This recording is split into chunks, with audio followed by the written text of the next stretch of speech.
Get a divorce. If you're unhappy in your marriage, get a divorce. And women want a partner. They want somebody who helps take ownership. 90% of divorces are initiated by women, and I think that statistic is absolutely astonishing. We're going to file for divorce.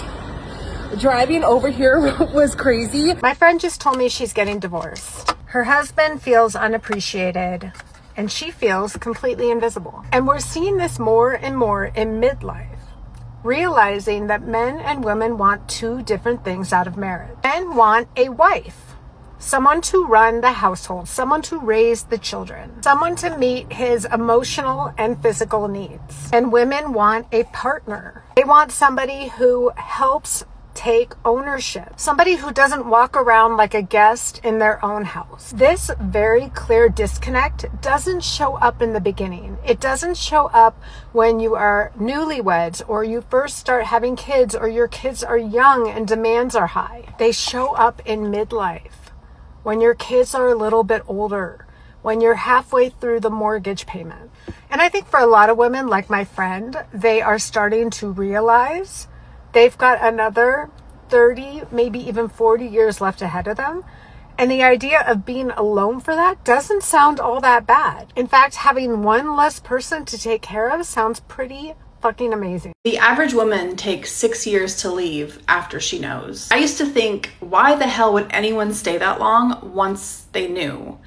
And then I became that statistic, because leaving isn't just a decision. It's the death of everything you believed your life was going to be, and it's blowing up your family. It's admitting the thing that you chose, the person you chose wasn't what you thought, and that grief is so heavy. Most of us will do almost anything to avoid it. And so we stay, and we hope, and we beg for growth, for repair, for just enough effort to justify staying. And sometimes they try, and we hold on to those moments like they're proof that we were right to believe. But here's what nobody told me about those 6 years. Every single one of them was a choice, my choice, made from fear, from my wounds, from my belief that hard and lonely was just part of it, and that I couldn't survive without it. I stayed from a place I hadn't yet healed from. And the moment I really understood that, I stopped feeling like a victim of my marriage and started feeling responsible for my life. And those are two very different places to stand. So guys, in this video, women and men are going to be sharing their take about divorce. Yes, especially divorce initiated by women. Hello guys, welcome back. Good morning, good afternoon, good evening. I greet you all according to your time. So in today's video, women are going to be sharing their life experiences, also from their friends, their relatives, from their surrounding, what divorcing looks like. Also, some men are going to be sharing their life experiences too concerning this very topic. And if you are seeing us for the first time and you like this kind of content, kindly hit on the red subscribe button, drop your opinion in the comment section. Let's dive in. 90% of divorces are initiated by women, and I think that statistic is absolutely astonishing, but I think I understand why it's so high. Most men are fucking useless and stupid. Most men can't even schedule their own dentist appointments. Can you imagine this idiot trying to hire an attorney? So most men benefit greatly from marriages. Wife cooks, wife cleans, wife takes care of the children. There are so many things that a wife does that benefits the man. But why would he ever file for divorce? I'm divorcing my cheating, narcissistic, asshole husband, and I just went and picked up the official filing, the packet from my attorney, and I thought this would feel amazing. I thought it'd be like, woo, Freedom Day, and so far it just feels really fucking lonely and shitty. So if you have been here, let me know how long this feeling lasts. So guys, I have to go to this particular video's comment and see what people have to say concerning this story that this lady dropped about her friend divorcing her husband. Guys, let's hear what people have to say. The first person here said, men want someone to take care of them. Women want someone who cares. This other person said, a lot of guys just want a woman around to sleep with them, clean up after them, raise their kids, and not talk back. The guys can keep up the charade of a handful of years, but eventually they left it slip that they hate women and don't care about being a parent. So the women are leaving. Why this other person said, women want a love story and men want a slave. That's how I see it. And unfortunately, the disconnect can happen in the beginning. But as a woman, you may not notice that this is forever behavior and not a phase. What do you think? What do you think? Do you agree with this comment?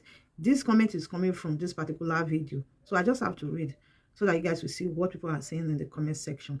Guys, let's continue the video. Get a divorce. If you're unhappy in your marriage, get a divorce. But the kids, the house, the money, the timing, what will the neighbors think? I know. But those are reasons that you'll stay forever. You don't get a trophy for suffering quietly. You get one life. Stop negotiating with your own unhappiness. One life.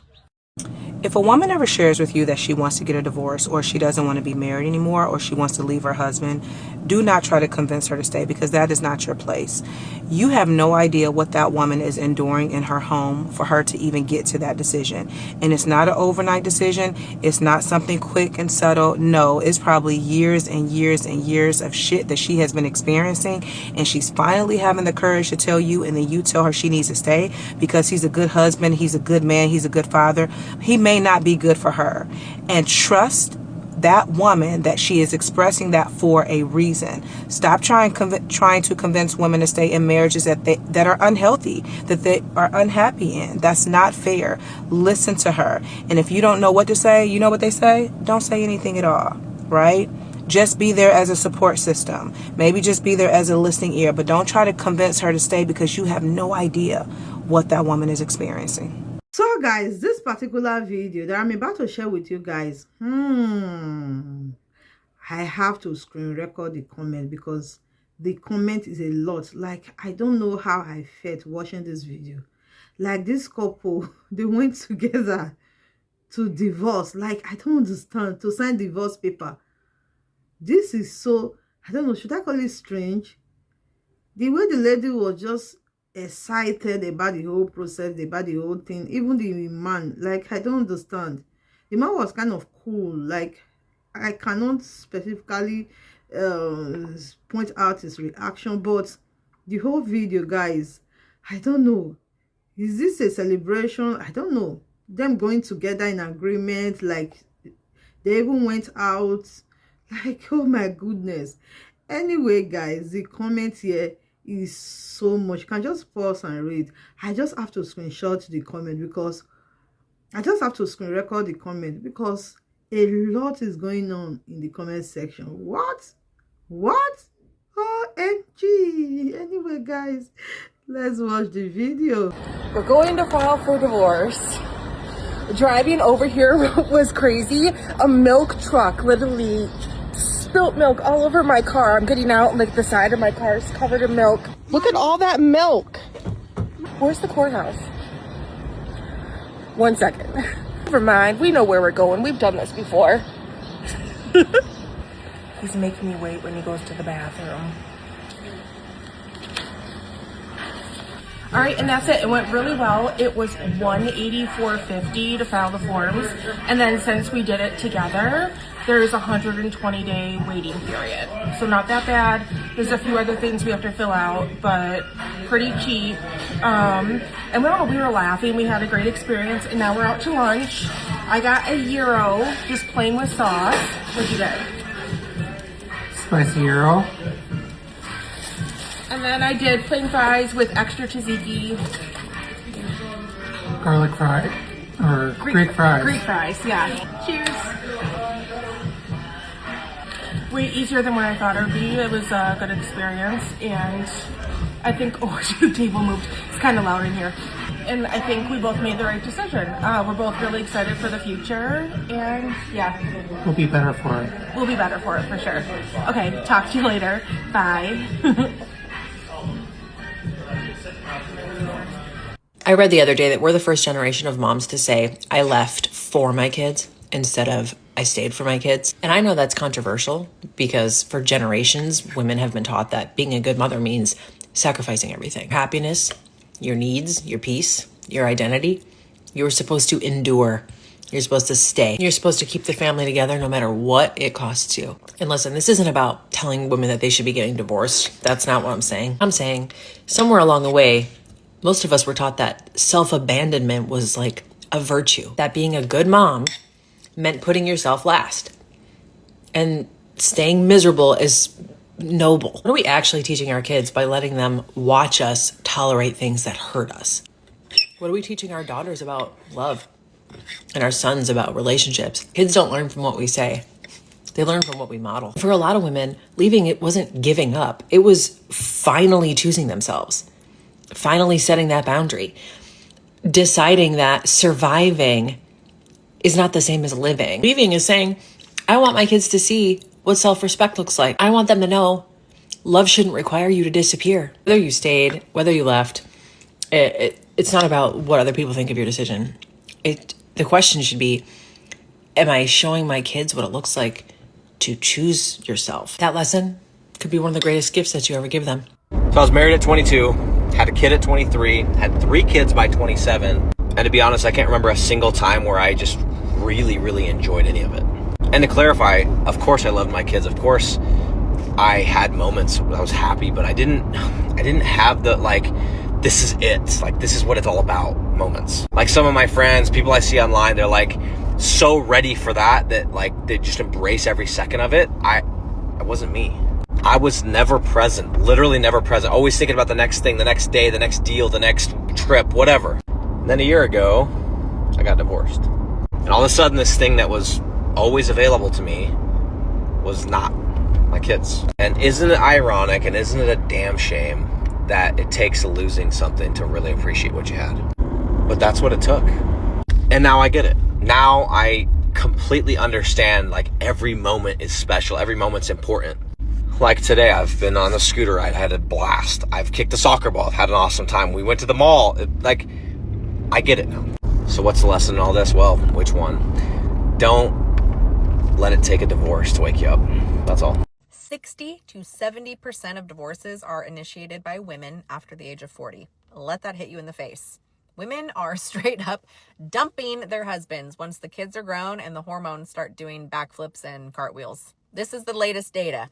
Women initiate about 69% of divorces. And among couples over 50, that gray divorce, that number stays roughly the same, around 66 to 70%. And in many cases, men are blindsided while the woman was emotionally checked out long before the papers were filed. Why? Here's the brutal truth. The first reason is she is done with your If you stopped taking her on dates, stopped taking care of yourself, came home, grabbed the phone, cracked the beer, ate the chips, and zoned out on the game while she handled the house, the kids, the emotions, everything, she's over it. You became her roommate with a friggin' pulse. She's tired of being your maid and or your mom, and she knows that she deserves better. The second reason, if you married her at 22, what did you expect to happen 30 years later? She's a completely different person. New passions, new confidence, new boundaries. If you did not grow with her, if you stayed stuck in the same habits, you weren't improving yourself, your sex game went stale, you stopped being adventurous, she got bored. She evolved and you didn't. And she's not settling for that old version of you anymore. Third reason is menopause. That's the final straw. Her hormones flip, her tolerance crashes, every ignored problem explodes. And if you are not helping her level her hormones, she's gone. And the fourth reason, she's got her own money. She's also have her own friends and her own life, and you let her work like a man just like you. And then why would she depend on you anymore? She was a wife, a mom, and busting her ass, working full time every day for years. She carried it all. Now she's fried. No more staying for the kids or the mortgage. She's gone. Here's a little bit of more data for you. Post-divorce, only 27% of women regret it. Men, 39% do. So more women are happy that they chose to divorce versus the ones who didn't. And here's some instruction for you. Don't marry young and clueless. Date long. Grow together. Step up every day. Dates, effort, self-care, adventure, intimacy, and polarity. And communicate. Evolve. Talk and be honest with her. Or Watch her walk away once she hits 40. Let me tell y'all about how I knew it was probably time for a divorce. So it started one morning about 4 or 5 months ago. So y'all, this is fresh. This is still pretty new. I was still in my bed and my husband was in the shower. I'm sleeping good. And of course, his alarm starts going off. When I went to go turn it off, I saw something very interesting. So you know how on iPhones and Androids, like you can see the last media played on your phone and it kind of scrolls across the screen? Well, when I picked up his phone to go turn the alarm off, the last media that was played was corn. Not corn, y'all know what I mean. Now I didn't get mad right away. I mean, I'm not a prude. I watch corn from time to time? But it was the timing. It was 7 a.m, right before work. And it was just sitting there on his screen like it was the fucking weather app. The reason this bothered me is because a couple years back, he had had an emotional affair that apparently had carried on for like a year.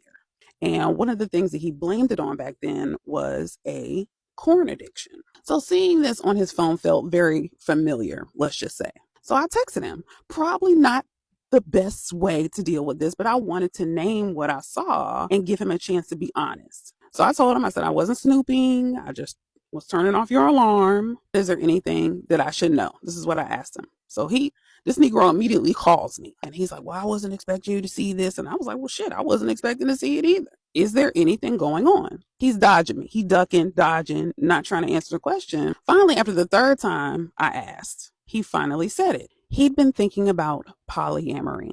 Y'all didn't see it going there now, did you? Now listen, polyamory wasn't even new to us. Not that we participated in it, but I had casually brought it up to him over like a decade ago.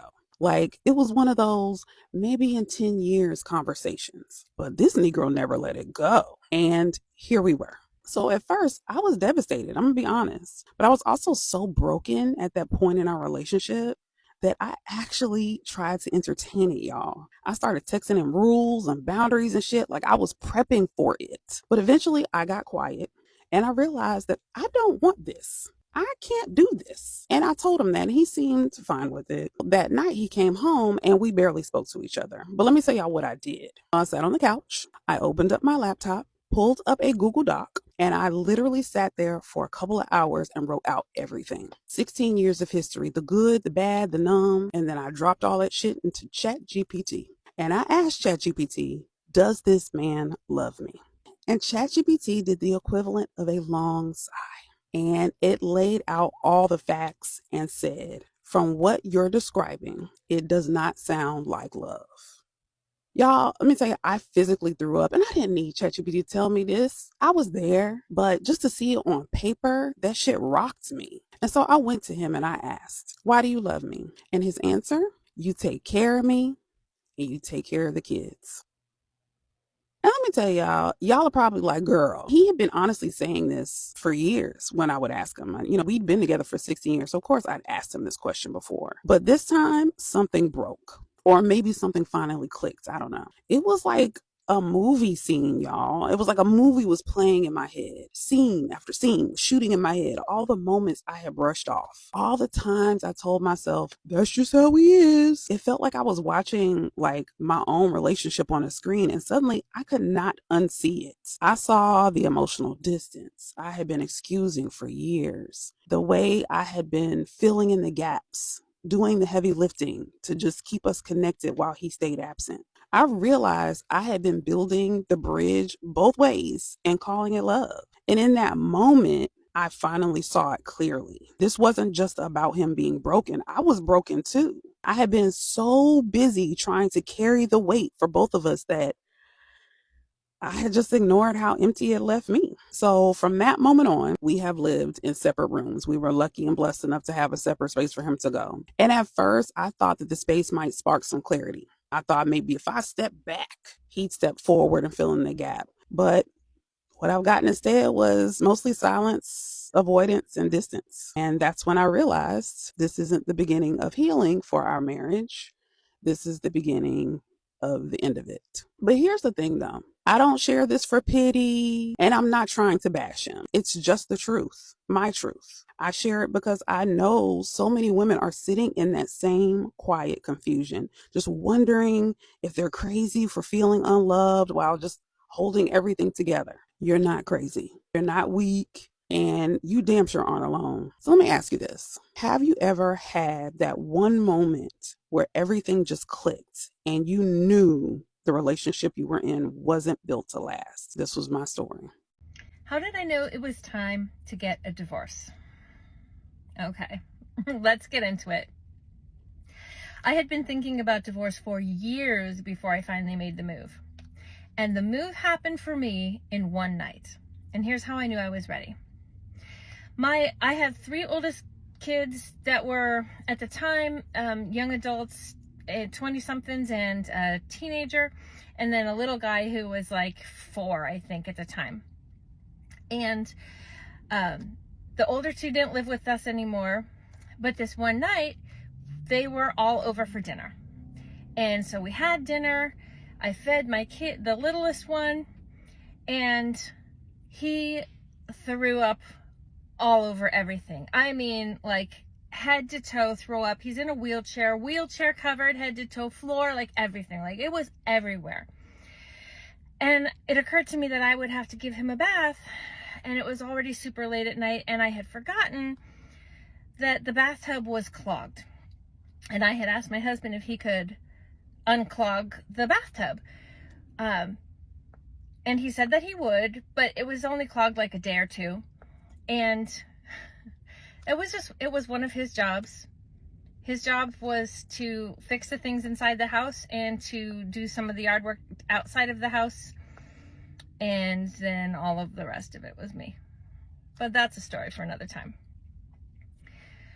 So when I remembered that the bathtub was a little bit clogged, I turned and I said to him, I need to give the kid a bath, but the bathtub is clogged. Could you like go up and do something to get it unclogged so that I can fill up the tub and give him a bath?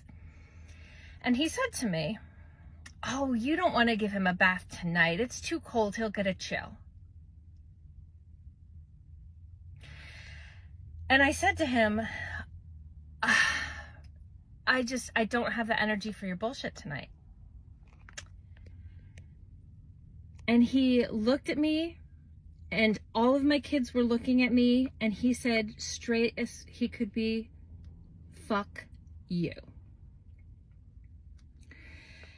And I knew in that moment that all of my kids were watching me. And I basically had 2 choices at that point.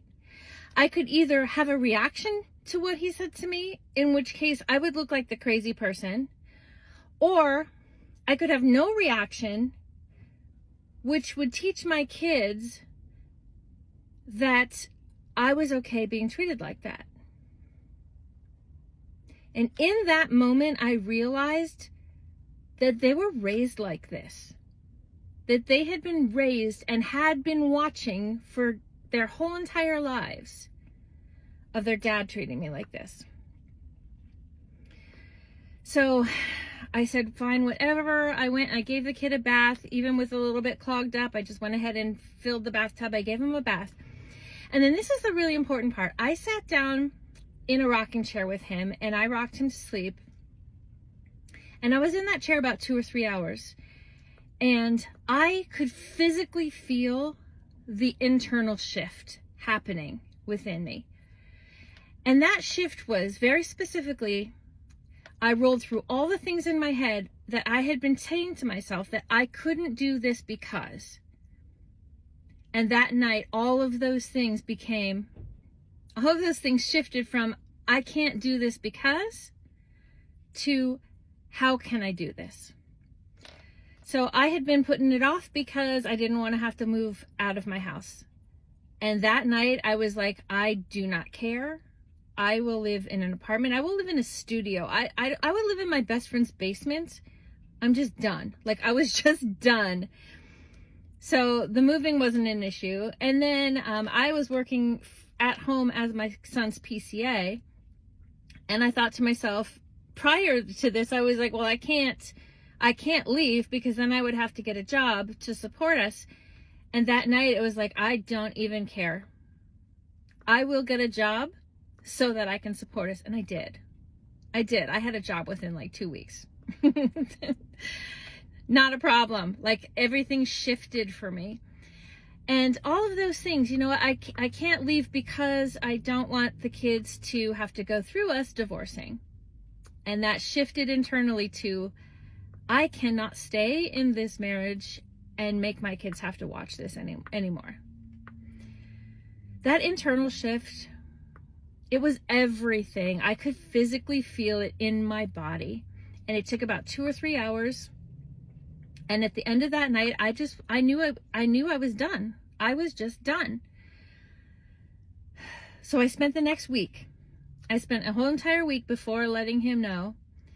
And during that week, I applied for new jobs. I started looking for apartments for me to live in. I looked through all our finances. I kind of did a real quick, like, back of the napkin sort of like, can I afford this? Or what do I need to do so that I can afford this? And I got it done. And a week later, he was gone. That's how I knew. So if you're thinking about this, this is the important thing. You're not going to be ready until you are ready. And no amount of other people telling you, or you kind of telling yourself like, yeah, I know that I should, but I don't, but, when that moment hits you and you just like, you know, to the core of your being, you just know this is it. You're done and you're ready. That moment is incredibly liberating. So give yourself a little bit of grace if you're still in that place of, I don't know, should I or shouldn't I, should I or shouldn't I, or how can I don't know if I can. Because when you're ready, you'll be ready. So anyway, thanks for sticking around for my story. I hope it helps. And 4 years out from that day, I am really, really happy. I love my life. I'm not lonely. I was more lonely in the marriage than I am now. And my kids are fine. Okay. Good luck. Is everyone going through a breakup right now? I feel like I have so many friends who have just turned 30 and they're either going through a breakup or a divorce or something crazy. And it's interesting because I actually got my divorce 2 weeks after I turned 30. And I remember being like, oh my God, I'm 30 and getting a divorce. But what really helped me during that time was hearing people's stories who are on the other side of like a divorce or a heartbreak, something that like you think you're never gonna get over and then you do. That's what got me through it. So I wanna share my story with you because 3 years ago today, I met my boyfriend and my life was like completely changed. So before I met him, I got my divorce at the end of, or my separation at the end of 2018. And then shortly after that, I reconnected with somebody from college and we had like a 2.5 year situationship. And it's funny because the divorce like was hard, but the situationship ending was so much worse. And it's funny because it reminds me of the Tortured Poets Department. You know, Taylor wrote this entire album about this situationship and had like 1 or 2 songs about the 6-year relationship in her life.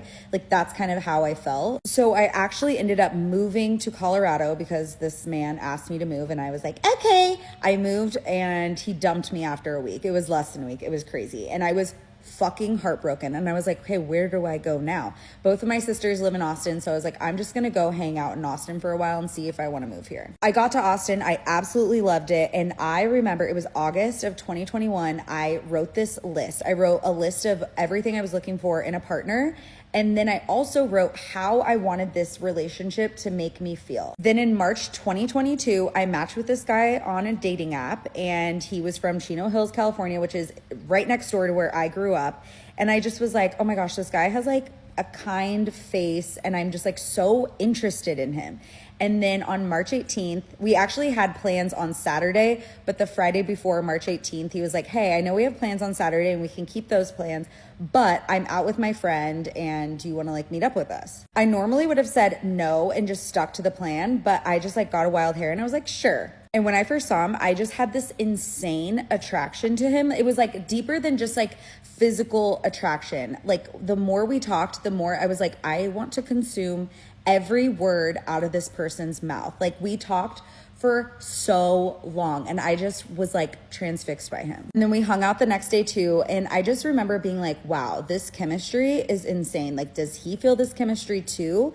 And it turns out he did, but it wasn't like such a quick relationship. It took us a while to become official. It was probably like 6 months before we were exclusive, which was kind of torturous, especially with like how much I liked him. But I also felt this like weird sense of calm too, because he always showed up. He was always super honest with me.